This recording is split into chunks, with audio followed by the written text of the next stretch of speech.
వెళ్ళలేకపోయావు కదా, నేనేరా. ఆ రోజే నువ్వు చచ్చిపోతావని తెలిసి ఇదిగో దీర్ఘశాంతాన్ని కలిగి ఉన్నానురా. ఒరే, చాలాసార్లు నన్ను బాధ పెట్టావురా నువ్వు, అయినా ఒక తండ్రిగా ఓర్చుకున్నానురా. చాలాసార్లు నా బైబిల్ తీసి చదవాలని వెంటనే మూసేసావు కదరా. ఆ రోజు ఎంత బాధ కలిగిందో తెలుసా? కాసేపు చదివితే నిన్ను ఓదార్దాం అనుకున్నప్పుడు ఇలా తీసి మూసేసావు కదరా. నువ్వు ప్రార్థన చేస్తావు, నాతో మాట్లాడతావని ఎంత ఆశపడ్డాను రా. ఏది అలా మోకరించి ఏదో పాఠం అప్పచెప్పినట్టుగా వెళ్ళిపోతావు, కానీ ఏ రోజైనా మనస్ఫూర్తిగా నాతో మాట్లాడేవారా? బాధపడ్డాను రా. నాకు నా సన్నిధికి వస్తావని ఎదురు చూస్తాను రా నీ కొరకు ప్రతి ఆదివారం. నా సన్నిధికి నువ్వు కనబడవురా, కనబడవు. అయినా ఓర్చుకున్నాను రా. ఎన్ని బూతులు మాట్లాడేసావురా, ఎంత అశ్లీలత నీ మెదడులో ఉందిరా.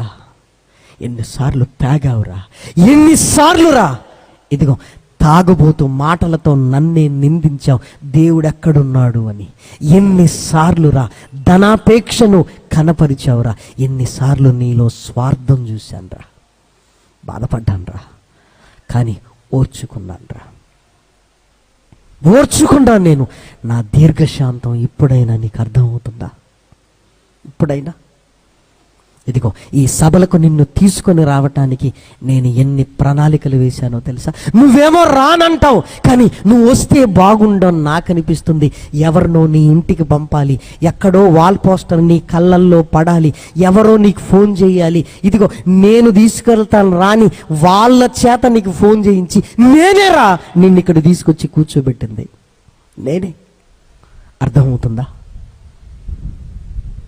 నువ్వు తిన్న ఆహార పదార్థాలు హోటల్లో నువ్వు తింటున్నావు కదా, ఇదిగో ఎక్కడ అనారోగ్యం వస్తుందేమో అని కాపాడింది నేనేరా. నువ్వు తిన్నా, అమ్మో నీకేం కాకూడదు, ఒకవేళ నీకు అనారోగ్యం వస్తే నాకే దూరం అయిపోతావని నేనేరా కాపాడింది.